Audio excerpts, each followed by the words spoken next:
वंदे मातरम विद्यार्थियों, एक बार फिर से स्वागत है आपके अपने YouTube channel NCERT smart network पर। विद्यार्थियों, अपन डिस्कस कर रहे थे अपने पास में कि कोई भी दो समीकरण युग्म है या रैखिक समीकरण युग्म है, उनको सोल्व करने के अपने पास में कौन कौन से मेथड होते हैं। एक हमने मेथड बताया था ग्राफिकल मेथड, और एक होता है अपने पास में अलजेब्रिक मेथड। ग्राफिकल मेथड हमने कहा था कि लास्ट में पढ़ने वाले हैं। एल्जेब्रिक मेथड की अगर मैं बात करूं तो उसमें सबसे पहला जो मेथड होता है वो प्रतिस्थापन विधि होती है या सब्स्टिट्यूशन मेथड जिसको कहा जाता है। उसकी हल्की हल्की जानकारी हम ग्रहण कर चुके थे। आज की कक्षा में हम ये डिस्कस करने वाले हैं, क्या कोई दो रैखिक समीकरण युग्म लिखे हैं, उनकी हमने कल वैल्यू ज्ञात करना सीखा था कि x की वैल्यू क्या आएगी, y की वैल्यू क्या आएगी। क्या बच्चों ये हमेशा पॉसिबल है कि x और y का मान हमेशा निकले? ऐसा पॉसिबल है क्या? हमेशा जरूरी नहीं है कि x और y की वैल्यू फाइंड आउट हो।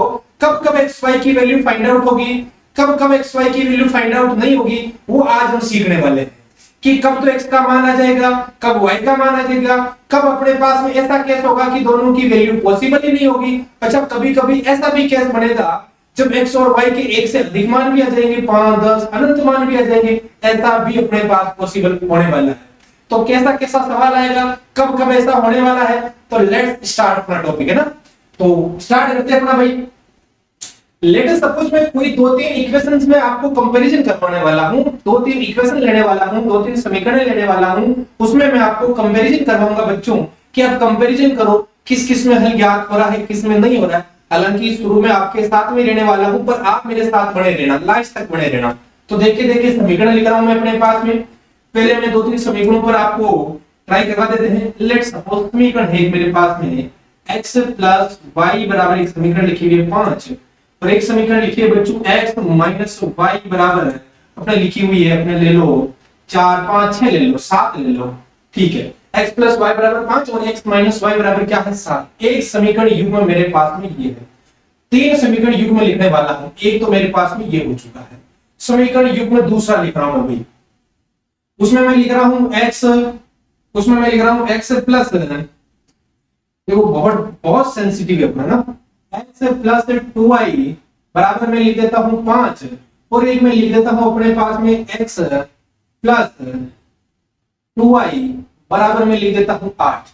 एक ये लिख देता हूं, या इसको x प्लस 2y को और ये तो आसान बना दिया मैंने, बहुत ज्यादा इसको थोड़ा सा हार्ड बना देते हैं। तो एक तो मैं लिख लेता हूं 2x प्लस y बराबर 5 ले लेता हूं, और एक ले लेता हूं मैं 4x प्लस 2y और बराबर में ले लेता हूं 6। दो समीकरण बना दी मैंने, 2x प्लस y बराबर 5 और एक ले लिया 4x प्लस 2y बराबर 6। एक रैखिक समीकरण युग्म अपना ये बन चुका है। दो नंबर रैखिक समीकरण युग्म, एक वो काम आने वाला, एक ये काम आने वाला है। एक और रैखिक समीकरण युग्म मैं बनाने वाला हूं कि वो किस प्रकार का रैखिक समीकरण युग्म है। चलो एक और ले लेता हूं मैं रैखिक समीकरण युग्म, और वो कुछ इस तरह का है भाई अपना रैखिक समीकरण युग्म है। 2x प्लस 3y बराबर ले लो आपके 6 है, और एक अपना है 4x प्लस का अपन ले लेते हैं 6y, और इधर ले लेते हैं अपने पास में बाहर है। तो ये हो गया अपने पास में 2x प्लस 3y बराबर 6, 4x प्लस 6y बराबर कितना आ चुका है मेरे पास में 12। ये समीकरण युग्म अपने पास में कौन सा आ चुका है भाई, समीकरण युग्म 3 आ चुका है। तो अब हम क्या करने वाले हैं, इन तीनों रैखिक समीकरण युग्म से x और y की वैल्यू ज्ञात करने वाले हैं। तीनों से क्या क्या मान आने वाला है और कैसा कैसा मान आने वाला है। तो स्टार्ट करते हैं। अपना पहला रैखिक समीकरण युग्म क्या है मेरे पास में भाई, x प्लस y बराबर 5 और x माइनस y बराबर क्या है भाई 7 है। x प्लस y बराबर 5 और x माइनस y बराबर 7 है। x प्लस y बराबर 5 और x माइनस y बराबर कितना है 7। इनसे हम जब x और y का मान ज्ञात करेंगे तो अपनी एक चीज और क्लियर हो जाएगी, अपनी जो प्रतिस्थापन विधि है ना वो और मजबूत होने वाली है यहाँ पर। क्यों?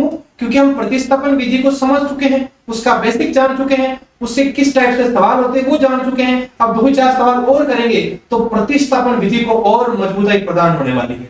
तो देख रहे सवाल में x प्लस y बराबर 5, x माइनस y बराबर कितना लिखा हुआ है 7।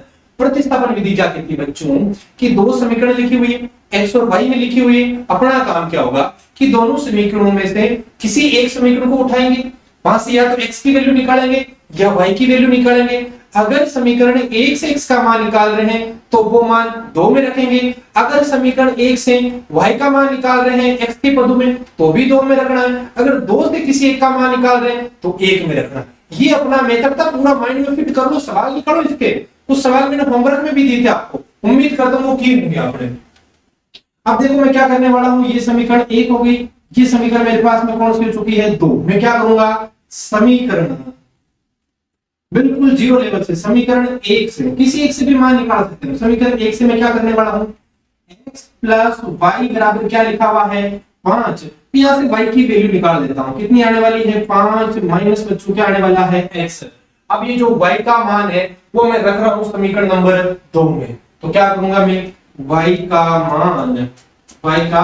मान समीकरण 2 में रखने पर, कौन से समीकरण में रखने पर, समीकरण 2 में रखने पर क्या होने वाला है देखो। देखिए ये है मेरे पास में समीकरण 2, तो क्या लिखूंगा x की जगह तो x है, ये माइनस का चिन्ह है। y का मान समीकरण 2 में y की जगह 5 माइनस x। मैंने क्या बोला था, अगर वैल्यू 1 से निकाल रहे हो तो 2 में रखनी है, 2 से निकाल रहे हो तो 1 में रखनी है। तो क्या होगा x माइनस y की जगह क्या लिखूं 5 माइनस x लिख देता हूं, बराबर में कितना है मेरे पास में 7 है। अब यहां से देखो x की जगह x है अपना, माइनस को भीतर भेजो, माइनस का क्या हो जाएगा 5 माइनस माइनस प्लस का क्या हो जाएगा x, बराबर में कितना हो जाएगा बच्चों मेरे पास में 7। अब जोड़बागी का काम बचा भाई अपना, x प्लस x कितना x बन गया मेरे पास में 2x बन चुका है, माइनस का 5 लिखा हुआ है उसको उधर भेजना है तो प्लस का 5, 7 प्लस 5 कितना हो गया मेरे पास, इधर बाहर हो गए, वो x बराबर अगर बाहर है तो x बराबर कितना आ रहा है मेरे पास में 6 आ रहा है। कितना आ रहा है भाई 6 आ रहा है। अब जो x का मान आया वो कौन से समीकरण में रखना, याद करो कल का x का जो मान प्राप्त हो जाता है फिर लाइफ में, उसको चाहिए तो समीकरण 1 में रखो चाहिए समीकरण 2 में रखो, उत्तर में जरा सा भी चेंज नहीं आने वाला है। तो मैं कोई सी भी समीकरण में रख देता हूं, x का मान कोई सी भी समीकरण में, समीकरण 1 में रखने पर, क्या करने पर भाई, रखने पर put the value of x in equation number first. तो क्या करूंगा, ये मेरे x की जगह कितना रख देता हूं, मेरे पास में 6 आ चुका है, प्लस का चिन्ह आ चुका है, y की जगह y की वैल्यू फाइंड आउट करनी है, बराबर का चिन्ह 5 लिख देता हूं। तो देखो ये 5 लिख दिया, तो y बराबर 5 माइनस 6 बोले तो माइनस का 1 होने वाला है। y की वैल्यू कितनी आने वाली है माइनस की 1, और अपने पास में x की वैल्यू कितनी आ चुकी है भाई 6 आ चुकी है 6। चाहे तो आप x का मान यहां रख देना, x का मान क्या था मेरे पास में 5 सॉरी 6 था, तो 6 उधर जाता, 7 माइनस 6 1 बनता, परंतु यहां नेगेटिव साइन था, वो उधर जाता वो उधर आता, तो अपने पास में वैल्यू कितने आने वाली थी माइनस की 1 ही आने वाली थी। तो ये था अपने पास में एक प्रतिस्थापन विधि से सवाल सोल्व किया है। तो मकसद तो सवाल सोल्व करना ही नहीं था, मकसद तो ये बताना था कि इसमें x और y का मान ज्ञात कर सकते थे क्या, हाँ इसमें x और y का मान ज्ञात कर सकते थे, और x और y का जो मान आया है वो क्या आया है, x बराबर 6 आया है और y बराबर क्या आया है -1 आया है। इनको सोल्व करने में एक फील आई मेरे को कि x और y का मान 6 और -1 के अलावा ऐसा कोई मान पॉसिबल नहीं है जिस बिंदु पर ये दोनों समीकरण एक साथ संतुष्ट हो जाए। लाइन पर गौर करना बच्चों कि x का मान 6 y का मान -1, इसके अलावा ऐसी कोई वैल्यू पॉसिबल नहीं है मेरे पास में जिस पर ये दोनों समीकरण एक साथ संतुष्ट हो जाए। तो कहने का तात्पर्य ये जो समीकरण युग्म है इसका हल विद्यमान तो है ना भाई, हल विद्यमान है, हल ज्ञात कर सकते हैं, हल विद्यमान है। हल कैसा आया है मेरे पास में, अद्वितीय हल है, अद्वितीय हल है। कहने का तात्पर्य क्या है, इसके अलावा इसका कोई मान पॉसिबल नहीं है, यूनिक सॉल्यूशन है ये। अद्वितीय का क्या मतलब होता है, इसके अलावा कोई नहीं हो रहा, अद्वितीय। तो x और y का इसके अलावा कोई मान पॉसिबल नहीं है, तो इसका हल कैसा है मेरे पास में, अद्वितीय हल है और हल विद्यमान है। ये तो था अपने पास में पहला आइटम जिसमें हमने समीकरण को सोल्व किया था और उसकी वैल्यू आ चुकी थी। अब याद करो अपने दूसरा क्या लिखा था, दूसरे पर आ जाओ। दूसरा हमने लिखा था 2x + y = 5 और 4x + 2y = क्या लिखा था मैंने 6। इसको सोल्व कर लेते हैं, क्या आने वाला है देखो। देखिए पहले समीकरण लिख लेते हैं, 2x + 2y = 5, 2x + y = 5 समीकरण लिख लेता हूं। और दूसरी जो मेरे पास में समीकरण है 4x प्लस 2y बराबर कितनी है भाई 6। 4x प्लस 2y बराबर क्या है मेरे पास में 6 है। 2x प्लस y बराबर 5, 4x प्लस 2y बराबर क्या है 6। यहां से ट्राई करते हैं अपन। ये समीकरण क्या दे देता हूं मैं 1 और ये समीकरण क्या दे देता हूं मैं 2। अपना काम क्या होगा, अपना काम ये है कि इससे अपने को x और y की क्या निकालनी है भाई, सिंपल सी वैल्यू सिंपलीफाई करना है इसको। तो ट्राई करते हैं अपन। तो देखो देखिए यहाँ पर मैं एक काम करता हूं, प्रतिस्थापन विधि जब भी हम लगाते हैं तो किसी समीकरण को उठाते हैं, उसका दूसरे पदों में क्या मान निकालते हैं। अब एक चीज और शॉर्टकट यहाँ ध्यान रखो। अच्छा गुणा बोलो, यहाँ पर x का गुणा क्या है 2 है, y का गुणा 1 है, यहाँ पर 4 है, यहाँ पर क्या है 2। वहां से वैल्यू निकालो, x या y की वैल्यू वहां से निकालो जहां उसका गुणा छोटा सा छोटा है या बहुत छोटा है। अगर मैं गौर करूं तो यहाँ y का गुणा क्या 1 है, तो यहां से y की वैल्यू क्या आएगी 5 माइनस 2x नहीं आएगी क्या, y बराबर भाई y बराबर क्या आएगी 5 माइनस 2x। अगर मैं यहां से y की वैल्यू की ट्राई करता तो सोचना मन की आंखों से देखो, देखिए y की वैल्यू आती 6 माइनस 4x बाई 2, मतलब 2 का क्या लग जाता भाग। यहां से अगर मैं x की वैल्यू निकालता तो यहां से अगर मैं x की वैल्यू निकालता तो 5 माइनस y बटा 2 आ जाती, फिर बटा में। कहने का तात्पर्य वैल्यू तो कहीं से भी निकाल सकते हो, परंतु अपनी कैलकुलेशन में आगे बेजमारी ना हो, दिमाग खिसके ना, उसके लिए हम जितना आसान हो सकता है उतना आसान करने वाले हैं। तो अब यहां से अगर मैं बात करूं तो यहां से अगर मैं x की वैल्यू की बात करूं तो क्या आ गई 6 माइनस 2y बट्टा क्या आएगा 4, फिर इसको वहां रखेंगे, इधर उधर लघुत्तम लेंगे, फिर काटापीटी करेंगे। इससे अच्छा ये मैटर सोचो कि कहीं बट्टा नहीं बनेगा, अपना काम आसान है। और अगर सब जगह बट्टा बनाना है फिर तो बनाना ही है, उसमें भी वो देखेंगे जैसे 2 4 जिनका भाग अपने को आसान लगे वो बट्टा बनाने की ट्राई करेंगे। तो समझ गए होंगे हमें वैल्यू कहां से निकालनी है, जहां से x या y का गुणांक बिल्कुल छोटा अपने को नजर आए। ठीक है, तो स्टार्ट करते हैं। छोटा जहां से नजर आ रहा है मेरे को वहां से स्टार्ट करने वाले। समीकरण 1 2 में दे चुका हूं, इसको गुणांक अपने को पता चल चुके हैं, कहां से निकालने वाले हैं वैल्यू वो भी हम फाइंड आउट कर चुके हैं। विद्यार्थियों गणित में सबसे मोटी चीज है कैलकुलेशन को छोटी करना। आप कैलकुलेशन छोटी करने में सक्षम हो तो आपको गणित में कोई नहीं रोक सकता। अब मैं बात करूं समीकरण 1 से। कौन सी समीकरण से भाई, समीकरण 1 से। ये अपनी समीकरण 1 क्या है, समीकरण 1 2x प्लस y बराबर क्या दे रखा है मेरे को 5। तो हम क्या करने वाले हैं, यहाँ से y की वैल्यू निकालने वाले हैं। y की वैल्यू क्या आने वाली है मेरे पास में 5 माइनस क्या आने वाला है 2x, 5 माइनस 2x आ गया। अब मैं क्या करूंगा y का मान कौन सी समीकरण में रखने वाला हूं 2 में, तो रखो देखिए y का मान समीकरण 2 में रखने पर क्या करने पर, रखने पर। तो रखो देखिए 2 में, ये मेरे पास में 2 समीकरण, 4x मेरी जगह है, प्लस का 2 है भाई, y की जगह बोलो क्या है 5 माइनस कितना x है 2x है, बराबर में क्या है भाई 6 है। अब अपने को यहां से जोड़बाकी करनी है, तो क्या होने वाला है 4x मेरी जगह है, 5 दूनी 10 हो चुका है, माइनस 4x बन चुका है, बराबर में क्या है भाई 6। यहां से सोचो, अब मेन मुद्दा यहां है 4x से 4x कट गया, 4x से 4x कट गया, 10 बराबर क्या आ गया भाई 6 आ गया, 10 बराबर क्या आ गया 6। अब मैथमेटिकली याद करो, क्या 10 बराबर 6 पॉसिबल है? क्या 4 बराबर 5 होता है, 3 बराबर 2 होता है, 1 बराबर 2 होता है, 0 बराबर 1 होता है? गिनती तो आपने पढ़ी होगी, तो बताओ देखें क्या 10 बराबर 6 होता है, क्या पॉसिबल है क्या 10 बराबर 6? मैं काफी बार प्रूफ बता चुका हूं कि 1 0 के बराबर क्यों नहीं होता। 1 0 के बराबर होता है क्या? 1 0 के बराबर नहीं होता, और क्यों नहीं होता उसका मैं कारण बता चुका हूं काफी जगह, वरना हम एक शॉर्ट वीडियो बना देंगे कि 1 0 के बराबर क्यों नहीं होता। हाल फिलहाल गौर करो, क्या 10 बराबर 6 क्या, जो कि कैसा असंभव है, असंभव है, जो कि असंभव है। कहने का तात्पर्य अगर मैं समीकरण 1 से y की वैल्यू उठाकर समीकरण 2 में रख रहा हूं, तो आगे जोड़बाकी पर अगर मैं जा रहा हूं तो 10 बराबर मेरे पास में क्या आ रहा है 6, जो कि मेरे पास में क्या है असंभव है। और असंभव आते ही मैं क्या बोलूंगा, इसका तात्पर्य ये हुआ कि x और y की वैल्यू ज्ञात करना संभव ही नहीं है।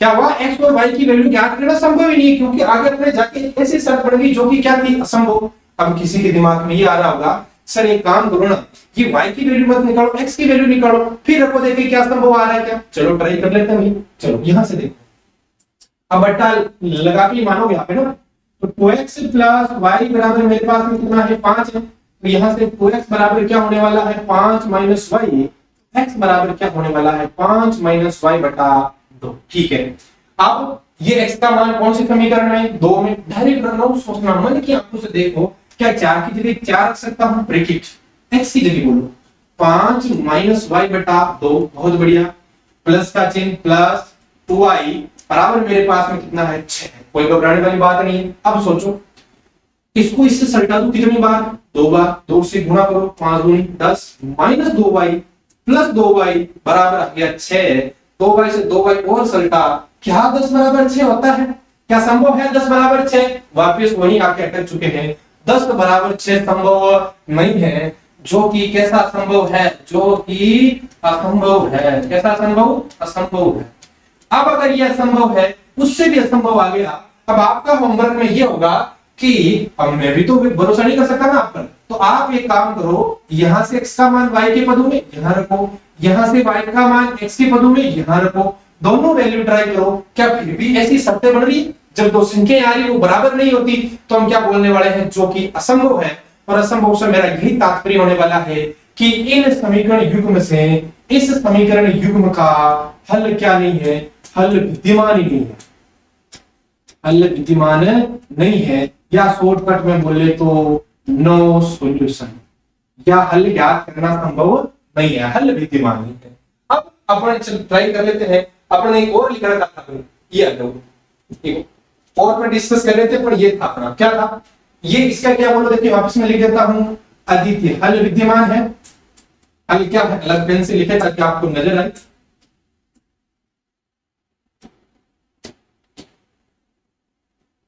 इसका अपने पास में क्या आया है, हल विद्यमान, हल विद्यमान है, और हल है जो कैसा है, हल अद्वितीय हल है, हल अद्वितीय, ठीक है, ये सोल्व कर चुके हैं अपना, इसमें क्या आया है, हल विद्यमान ही नहीं है, अद्वितीय तो छोड़ो, तो आ ही नहीं रहा, हल विद्यमान नहीं है, या बोले तो नो सॉल्यूशन, कैसा सॉल्यूशन, नो सॉल्यूशन। और अपने पास में तीसरा जो बन चुका है 2x प्लस 3y बराबर 6 और 4x प्लस 6y बराबर 12 बच गए हैं। अब इसको भी ट्राई कर लेते हैं, 2x प्लस 3y बराबर 6, 2x प्लस 3y बराबर 6 है, और दूसरी है 4x प्लस 6y बराबर 12, यही है, देख लो एक बार, यही 2x प्लस 3, 2 3 4 6 6 12, 2 3 4 6 6 12। अब अपने पास में वापस वही तरीका, समीकरण नंबर 1, समीकरण नंबर 2, समीकरण 1 दे दी, 2 दे दी, प्रतिस्थापन विधि क्रम से बोलते जाओ, किसी एक को चेंज करना, वैल्यू रखना, वैल्यू निकालना, सीधा सीधा तरीका। तो मैं क्या करने वाला हूं, समीकरण 1 से, कौन सी समीकरण से भाई, समीकरण 1 से, क्या है समीकरण 1 मेरे पास में, अब देखो यहां से मेरे को शॉर्टकट में और समझने की ट्राई करूं, तो अब तो गुणांक तो सब में ही है, तो घात जिसका आसान लगेगा उसको और ट्राई कर लेते हैं, तो किसी को उठा लो आप ना। तो समीकरण 1 से है, क्या है समीकरण 1, 2x प्लस 3y बराबर 6, तो x का मान निकालो है ना, पहले x का निकालो आप, फिर और बोलोगे सिर्फ x का निकालो ना, तो 2x बराबर 6 माइनस 3y, तो यहां से x की जो मेरे पास वैल्यू आ रही है वो क्या आ रही है, 6 माइनस 3y बटा क्या आ रहा है मेरे पास में 2 आ रहा है, कोई दिक्कत नहीं है यहां तक। चलो x का मान कौन सी समीकरण में, समीकरण कौन सी में रख देते हैं, 2 में रखने पर, कौन सी समीकरण में रखने पर, समीकरण 2 में रखने पर रखो, देखिए समीकरण 2, ये भी मेरे पास समीकरण 2 क्या होगा, 4 की जगह 4 है, x की जगह बोलो 6 माइनस 3y बटा क्या होने वाला है 2 होने वाला है, प्लस का ये रहा 6, y की जगह बोल दो, y की तो वैल्यू क्या करनी है अपने को, y की जगह क्या रखना, y की जगह क्या रखना, y का y, ये रहा y बराबर में बोलो कितना है 12 है, जोड़ बाकी का काम, कितनी बार कट गया भाई, 2 बार कट गया, गुणा करो, 6 दूनी 12 माइनस का 3 दूनी 6y प्लस 6y बराबर कितना हो चुका है 12। सोचो अब यहां से सोचने चीजें हैं, सोचने वाली सारी चीजें, क्या यहां से मैं 12 से 12 काट दूं सीधा, वरना 12 को उधर भेजोगे 12 माइनस 12 जीरो होने वाला है, क्या बच गया माइनस 6y प्लस 6y, वरना एक काम करो 12 माइनस 12 लिखो, कोई तकलीफ नहीं है। अब देखो यहां से विशेष चीज सोचना, क्या करने वाला हूं, इनमें से मैं y कॉमन लेने वाला हूं, तो लग रहा है ये क्या कर रहे हैं सर, सीधा कट ही रखना। सोचो यहां पर मैं y की वैल्यू निकालनी मेरे को, तो मैं y कॉमन ले लेता हूं, आगे क्या बचा माइनस का 6 प्लस का 6, बहुत बढ़िया। -6 प्लस 6 बराबर में क्या बच रहा है मेरे पास में 0। y गुणा -6 प्लस 6 क्या हो चुका है भाई 0, बराबर में क्या है मेरे पास में 0। अब सोचो इस y का मान क्या आने वाला है। अब बहुत सारे फितूर दिमाग मारे, सर एक काम करो, इस 0 को भाग में ले तो 0/0 आ जाएगा, और 0/0 का तुम जानते हैं सर क्या हो जाएगा, 1 हो जाएगा क्या भाई। नहीं सर 1 तो कैसे हो जाएगा, अरे काटो ना 0 से 0, 1 और है ना। नहीं ऐसे नहीं काट सकते, तो क्या करें। अच्छा और तरीका मेरे पास में, क्या तरीका है कि सर है ना, इसको बोलो आप, हम जानते हैं कि 0 में किसी का भी भाग तो 0 आएगा, चलो 0 लिख दो फिर। अच्छा नहीं सर फिर ये 0 तकलीफ दे रहा है। वो कैसे तकलीफ दे रहा है कि सर मैं जानता हूं कि 0 का भाग आप किसी में दो, अनंत भी तो आता है। अब क्या करें, वैल्यू क्या निकाले, 1 ले 0 ले अनंत ले, कौन कौन सी वैल्यू ले। तो हम इस पर अलग से वीडियो बनाएंगे भाई। ये जो 0/0 होता है अपने पास में अनिर्धारित रूप होता है। कौन सा रूप होता है, अनिर्धारित रूप, या इंग्लिश में बोले तो इनडिटरमिनेट फॉर्म होती है ये। हाल फिलहाल इस पर नहीं जा रहा हूं, मुद्दा अपना यह है कि यहां से y का मान क्या आने वाला है, मुद्दे से मत भटको पाए ना। y का मान क्या आने वाला है ये बताओ आपको मेरे नियम पर, ये सोचो। अब बच्चों एक चीज ध्यान रखना, अगर किसी दिन ऐसा आ जाता x से गुणा 2 बराबर अपने पास आ जाता 4, तो सोचो x का मान क्या आता, 2 आता। अब वो जो 2 मान आया है मैं उसको यहां रखूंगा तो 2 गुणा 2 बराबर 4 आ जाना चाहिए, ये रहा 4। कहने का मतलब x का मान वो मान होगा जो इस समीकरण को संतुष्ट करे। जैसे कभी लिखा गया 3x बराबर 9 आ गया, तो मैं x की जगह ऐसा क्या रखूं कि मेरे को क्या प्राप्त हो जाए, सिंपल सी बात है। तो मैं x की जगह क्या रखने वाला हूं 3, तभी तो 9 आएगा। कहने का मतलब x की जो भी वैल्यू आएगी वो इस समीकरण को संतुष्ट करनी चाहिए। अब सोचो y की वैल्यू क्या रखूं कि ये समीकरण संतुष्ट हो जाए, क्या y की जगह 1 रख सकता हूं क्या भाई, देखो देखे 1 गुणा 0 0 हो रहा है, हाँ रख सकता हूं। क्या मैं y की जगह 0 रख सकता हूं, 0 गुणा 0 भी क्या होता है 0 होता है। क्या मैं y की जगह -1 रख सकता हूं, -1 गुणा 0 भी क्या होता है 0। क्या मैं y की जगह √2 रख सकता हूं, क्या √2 गुणा 0 भी क्या होगा 0। क्या मैं y की जगह 22/7 रख सकता हूं, क्या देखो देखे 22/7 गुणा 0 भी क्या हो रहा है 0। तो मैं क्या क्या रख सकता हूं, तो मैं y की जगह क्या रख सकता हूं, एनी रियल नंबर, क्या रख सकता हूं एनी रियल नंबर। कहने का तात्पर्य कोई वास्तविक संख्या, कोई वास्तविक संख्या। कहने का तात्पर्य y के कितने मान संभव है, 1 2 3 4 कितने, इनफाइनाइट वैल्यू पॉसिबल है। कहने का मतलब 1 नहीं 2 नहीं, अनंत मान पॉसिबल है इसके y के, अनंत मान। तो अगर मैं बताऊं कि अपने पास में अगर y के अनंत मान पॉसिबल है तो बताओ x के कितने मान पॉसिबल होंगे, अनंत होंगे। कारण जैसे y का मान 1 आया है तो वो y का मान समीकरण 1 में रखूंगा, रखो देखिए y का मान 1 रखो तो 2x प्लस y का मान 1 रखो तो 3 गुणा 1 बराबर 6, 3 को उधर ले जाओ, 2x बराबर 6 - 3 3, तो x बराबर बोलो 3/2, एक मान तो ये आ गया। अगर किसी दिन y की जगह 0 रख दिया तो देखो देखे ये 0 हो गया, 2x बराबर 6 हो गया, x बराबर क्या आ चुका है मेरे पास में 3 आ चुका है। किसी दिन -1 रखूंगा, ये -1 रखो, 2x - 3 बराबर 6 हो गया, उधर गया 9 हो गया, x बराबर 9 क्या चुका है 2। कहने का तात्पर्य ये हुआ कि y के इनफाइनाइट सॉल्यूशन पॉसिबल है। तो y के अगर इनफाइनाइट है तो 100% x के भी इनफाइनाइट है मेरे पास में। तो ये जो अपने पास में समीकरण आई थी, तो इसका जो निचोड़ आया है मेरे पास में, ये जो समीकरण आई है इसके मैं क्या बोलने वाला हूं, अनंत हल विद्यमान है। कितने हल विद्यमान है, अनंत हल विद्यमान है, अनंत हल विद्यमान है। कितने हल विद्यमान है, अनंत हल। अब हम मेन टॉपिक पर आ जाते हैं, अपना क्या तीन समीकरण लिख रहे हैं ये इस पर। अब मेरे पास में ये जो समीकरण आई है इसके कितने हल पॉसिबल है, अनंत हल विद्यमान है, अनंत हल विद्यमान है। कितने हल विद्यमान है भाई, अनंत हल विद्यमान है। तो 3 टाइप के अपने पास में रैखिक समीकरण युग्म आई है। एक रैखिक समीकरण युग्म ऐसा आया है जब उसका हल क्या आ चुका है मेरे पास में अद्वितीय, एक ऐसा आया जब हल विद्यमान ही नहीं है, और एक ऐसा आ गया जब कितने हल विद्यमान है, अनंत हल विद्यमान है। अब अगर मैं बात करूं कि इनमें एक अपना होता है, आगे अगर जब हम पढ़ेंगे वापस तो हम एक पढ़ने वाले हैं संगत हल। संगत हल। और एक हम पढ़ने वाले हैं, या रैखिक युग्म कौन से संगत है, असंगत है। रैखिक युग्म, रैखिक समीकरण युग्म, युग्म कब तो संगत होता है, कब क्या होता है असंगत, ये भी हम पढ़ने वाले हैं। तो संगत असंगत से तात्पर्य मौखिक हाल फिलहाल समझ लो, वह रैखिक समीकरण युग्म, वह रैखिक समीकरण युग्म, वह रैखिक समीकरण युग्म संगत कहलाता है। वह रैखिक समीकरण युग्म जिसमें हल विद्यमान होता है, वह रैखिक समीकरण युग्म जिसमें हल विद्यमान होता है, विद्यमान या अस्तित्व होता है, हल विद्यमान होता है, वह युग्म, वह युग्म संगत होता है। क्या होता है भाई, कंसिस्टेंट होता है, संगत होता है। और ये संगत की परिभाषा क्या होने वाली है, वह रैखिक समीकरण युग्म, वह रैखिक समीकरण युग्म जिसमें हल विद्यमान नहीं होता है, हल विद्यमान नहीं होता है, हल क्या नहीं होता है, हल विद्यमान नहीं होता है, वह रैखिक समीकरण, वह युग्म क्या होता है मेरे पास में, वह युग्म असंगत होता है। कौन सा संगत होता है, असंगत होता है। तो अब सोचो, जिसमें हल होगा वे तो संगत होता है, और जिसमें हल विद्यमान नहीं होगा वो असंगत होता है। अब बताओ देते हैं इनमें संगत कौन सा है, क्या इसमें हल है, तो ये युग्म कैसा है, संगत है।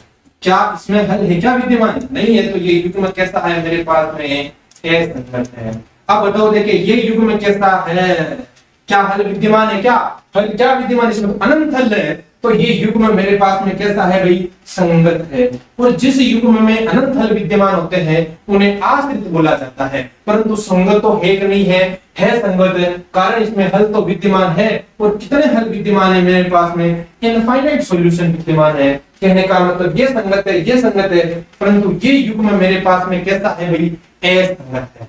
अब बच्चों एक चीज बताओ मेरे को,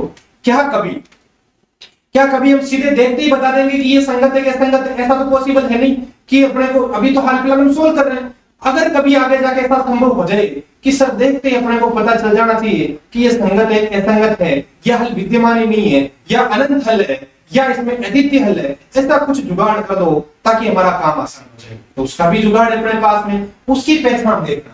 आपको गुणांक पता होने चाहिए, इसका गुणांक बोलो, इसमें x का गुणांक बोलो, x का गुणांक है 1, x का गुणांक 1, y का गुणांक 1, y का गुणांक -1।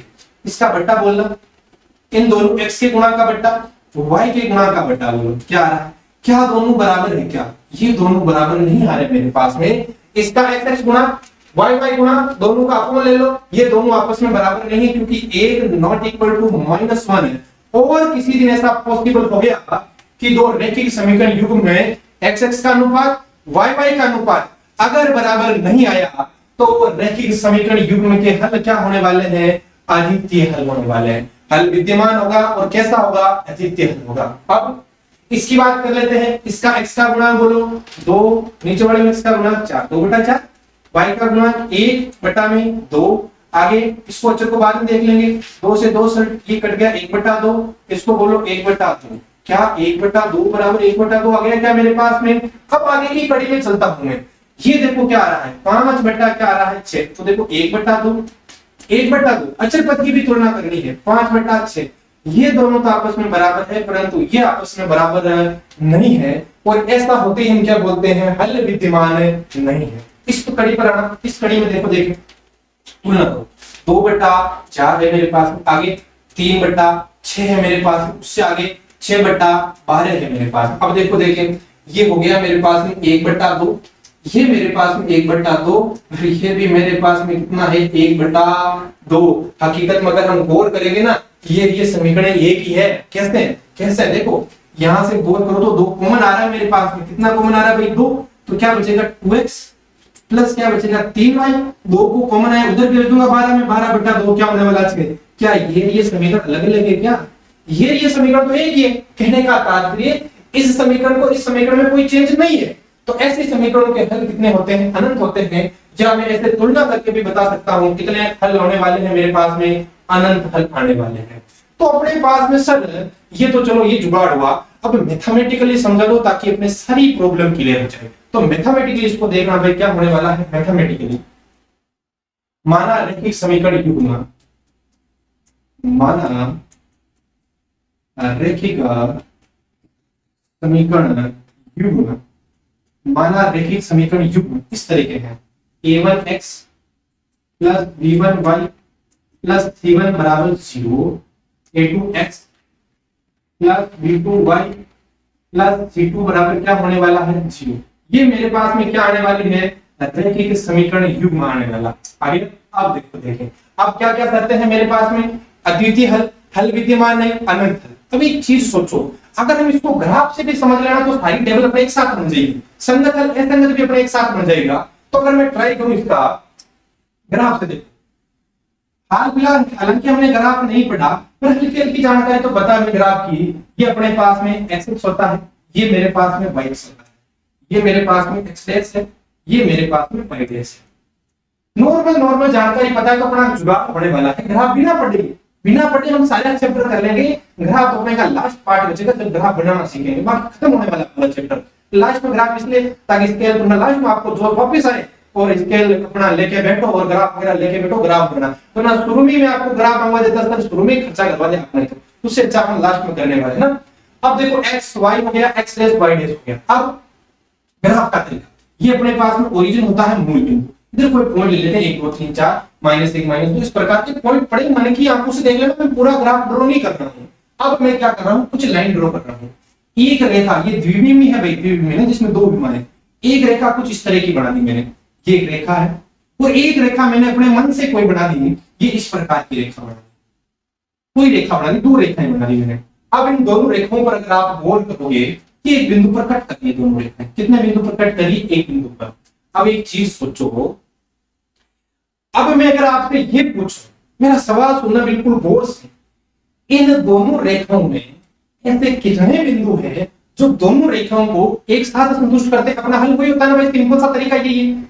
इन रेखाओं पर ऐसे कितने बिंदु है जो दोनों रेखाओं को एक साथ संतुष्ट करें। तो देखो क्या यहाँ पर कोई बिंदु तो है ना, कंफर्म है ना, क्या ये बिंदु दोनों रेखाओं को एक साथ संतुष्ट कर रहा है क्या? ये इस रेखा को तो संतुष्ट कर रहा है, इस रेखा को संतुष्ट नहीं कर रहा है। संतुष्ट करवाने का मेरा तात्पर्य ये होगा कि क्या वो बिंदु उस रेखा पर है, क्या ये बिंदु इस रेखा पर है क्या? तो 100% अगर नहीं है तो इस रेखा को ये पॉइंट सेटिस्फाई नहीं करेगा। अब मैं बात करता हूं यहाँ की, मैं यहां पर कोई पॉइंट ले लेता हूं, क्या ये बिंदु इस रेखा को संतुष्ट करेगा क्या? भाई नहीं करेगा, क्योंकि ये तो इस रेखा पर है। अच्छा यहां पर कोई पॉइंट ले लो, ये केवल इस रेखा को संतुष्ट कर रहा है, इसको नहीं कर रहा है। अब अगर मैं बात करूं इस पॉइंट की, अगर मैं बात करूं तो मैं कह सकता हूं कि ये बिंदु इस रेखा पर भी है, ये बिंदु इस रेखा पर भी है। इसका मतलब ये जो बिंदु है ये हल है, ये जो बिंदु है वो हल है। या मैं ऐसा कह सकता हूं ये वो बिंदु है जो दोनों रेखाओं को एक साथ सेटिस्फाई करता है। दोनों रेखाओं को क्या करता है? एक साथ सेटिस्फाई करता है। अच्छा क्या एक ही जगह कट कर रही है कि अलग अलग जगह? एक ही जगह कट कर रही है, और एक ही जगह कट कर रही है, इसका तात्पर्य हुआ कि इसका जो हल होगा एक ही है ना, अद्वितीय हल है। कैसा हल है? अद्वितीय हल है। अगर 2-3 जगह कट कर देती तो मैं अद्वितीय नहीं लिखता। मान लो वो रेखाएं 3 4 5 जगह कट कर ली तो हम अद्वितीय नहीं लिखते, फिर हम लिखते इसके अलग अलग हल है। तो ये हल क्या है? अद्वितीय हल। इन रेखाओं के कैसे हल है? अद्वितीय हल है। रेखाएं क्या कर रही है मेरे पास में? प्रतिच्छेद कर रही है। क्या कर रही है भाई? रेखाएं प्रतिच्छेद कर रही है। इसका मतलब जिस दिन रेखाएं प्रतिच्छेद करेगी हल क्या होने वाले? अद्वितीय। और अद्वितीय हल है, इसका मतलब विद्यमान है, तो समीकरण युग्म कैसा होगा मेरे पास में? संगत होने वाला है। क्या होने वाला है? संगत। दूसरे की ट्राई करते हैं, अलग ग्राफ बनाते हैं। ग्राफ हालांकि नहीं पढ़े परंतु हल्की हल्की जानकारी लेंगे तो अपने ग्राफ बिना पढ़े सारा कुछ क्लियर होने वाला है। देखो देखिए, हाँ एक ग्राफ कुछ इस तरह का बना देता हूं मैं। सॉरी, ये लाइन थोड़ी तिरछी चली गई, वरना हो गया आप जाके बोलोगे सर ये तो कट कर रही है ना। फिर मैंने को हाल फिलहाल इसका मकसद इसको कट नहीं करवाना जैसे करके ना।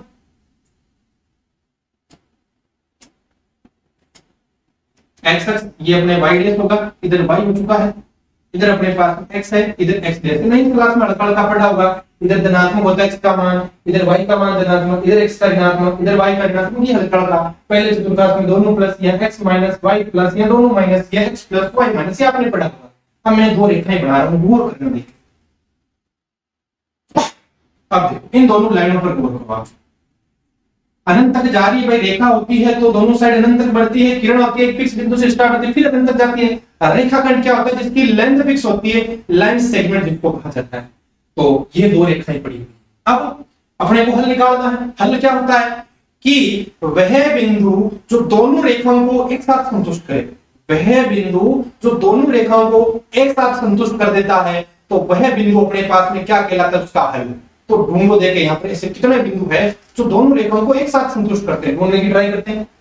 जब कहीं मिल रहा है, चलो यहाँ एक बिंदु ले लेते हैं, क्या ये बिंदु इस रेखा पर क्या नहीं है, तो इस रेखा के समीकरण को संतुष्ट नहीं करेगा। क्या यहाँ पर कोई बिंदु है, इस पर कहां है पे, यहाँ पर कोई बिंदु इस पर नहीं है, ये बिंदु इस पर नहीं है, ये बिंदु इस पर नहीं है, ये बिंदु इस पर नहीं है। कहने का तात्पर्य मेरे को ऐसा कोई बिंदु नजर नहीं आ रहा है जो दोनों रेखाओं पर एक साथ हो। तो कहने का मतलब अगर ऐसा पॉसिबल नहीं है तो मैं क्या कहने वाला हूं, क्या लिखने वाले हम कि हल विद्यमान ही नहीं है। क्या नहीं है, हल विद्यमान नहीं है। और जिस दिन हल विद्यमान नहीं होता है तो वो समीकरण युग्म कैसा होता है मेरे पास में, असंगत होता है। कैसा होता है, असंगत। और इन दोनों रेखाओं पर गौर करूं मैं तो रेखाएं स्थायित्व मेरे पास में पैरेलल चल रही है, समांतर चल रही है। रेखाएं कैसी है, समांतर है।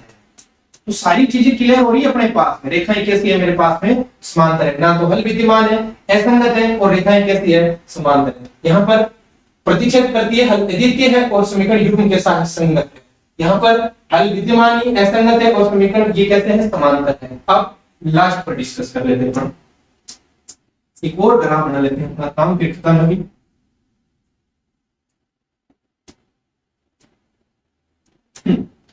एक रेखा मैंने बना ली, ये वाली। अब मैं काम करने वाला हूं, अब आपको दिखनी चाहिए वो जो दूसरी रेखा मैं बना रहा हूं उस पर गौर करना ना। मैंने तो मुद्दा वही है, एक रेखा बना रहा हूं भाई, थोड़ी इधर उधर हो सकती है, आप ध्यान रखना बस उसका।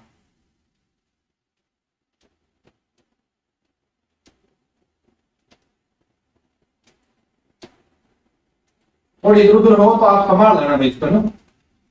चलो मैंने दूसरी रेखा बना दी, सेम उसके ऊपर एक रेखा बनाई, फिर उसके ऊपर एक रेखा और बना दी। अब मेरे को बताओ ऐसे कितने बिंदु है जो दोनों रेखाओं को एक साथ संतुष्ट करते हैं। एक है, दो है, तीन है, चार है, गिन लेते हैं। चलो गिन लेते हैं, गिनना अपना आसान है। चलो ढूंढते हैं। यह बिंदु अगर मैं लेता हूं, यहां पर कोई बिंदु, अगर मैं यहां पर कोई बिंदु की बात करूं, मैं यहां पर किसी अगर मैं बिंदु की बात करता हूं, क्या वो बिंदु इस रेखा दोनों पर थोड़ा ये मिनट गया, चलो ऊपर देख लेते हैं ना। एक बिंदु यहां पर ले लेता हूं, क्या ये बिंदु पहले लाइन खींची और बाद में लाइन खींची, दोनों पर है क्या? अच्छा एक बिंदु तो मिला है, ये बिंदु है क्या दोनों पर? अच्छा ये भी तो है, दोनों पर है, ये तो एक दूसरे के ऊपर ही तो थी, ऐसी थी, इससे थी, दोनों एक दूसरे के ऊपर थी, हर बिंदु इस दूसरे पर आ रहा है। क्या ये है क्या फिर? क्या ये है क्या फिर? ये नहीं है क्या फिर? ये भी है, ये भी है, ये भी है मेरे पास में। सारे बिंदु एक दूसरे के ऊपर आ रहे हैं, इसका मतलब इसके हल कितने हैं? एक है, दो है, पांच है, 10 है, कितने हल है? अनंत हल विद्यमान है। कितने हल विद्यमान है? अनंत हल विद्यमान है, अनंत हल विद्यमान है। क्या इसको कहते हैं अपरिमित रूप से अनेक हल। अपरिमित रूप से अनेक हल। ये रेखाएं कैसी है भाई? अपरिमित सॉरी अनंत हल है तो क्या बोलने वाले हैं? अनंत हल है तो ये युग्म कैसा है मेरे पास में? युग्म है संगत, या इसी को बोला जाता है अपने पास में आश्रित भाई, डिपेंडेंट है ना, आश्रित, आश्रित है। और इसके हल कैसे हैं भाई? संगत।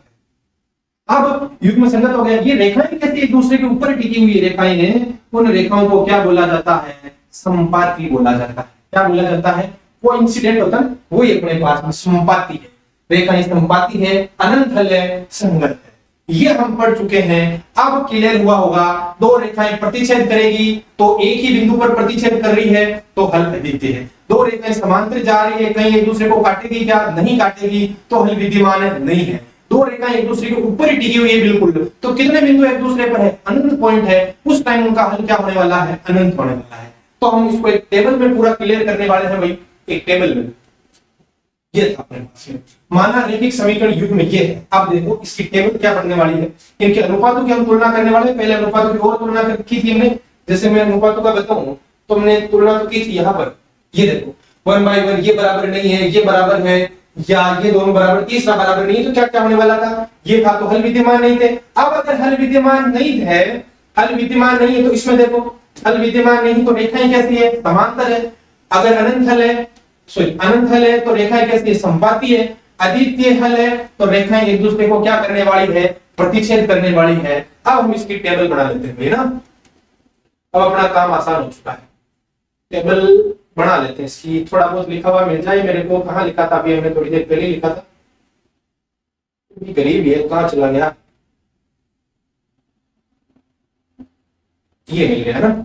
माना रैखिक समीकरण युग्म ये है तो हम क्या लिखने वाले, इनके अनुपात, अनुपात की बात कर लेते हैं। अनुपात, इधर अनुपात लिख लेते हैं ना भाई, अनुपात, या हम सीधा ही बता देते हैं, इसको क्लियर कर दो। हम देखो बॉक्स में यदि,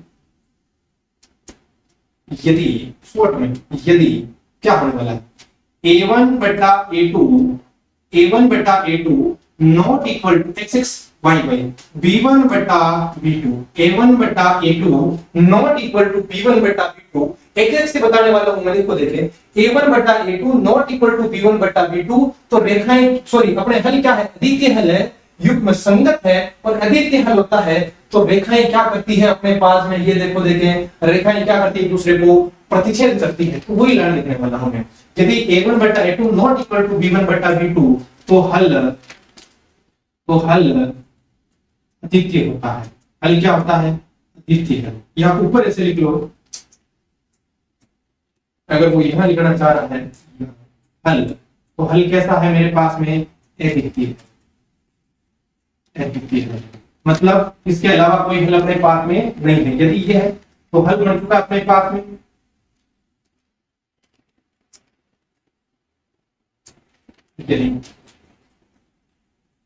और यहां हम लिख लेते हैं इसको,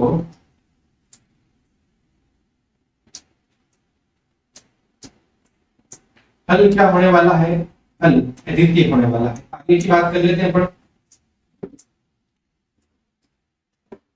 हल अद्वितीय हो चुका है। फिर अगर मैं बात करूं रेखाएं क्या करेगी भाई, रेखाएं एक दूसरे को क्या करेगी, रेखाएं बोलो देखें प्रतिच्छेद करेगी। क्या करने वाली है, प्रतिच्छेद।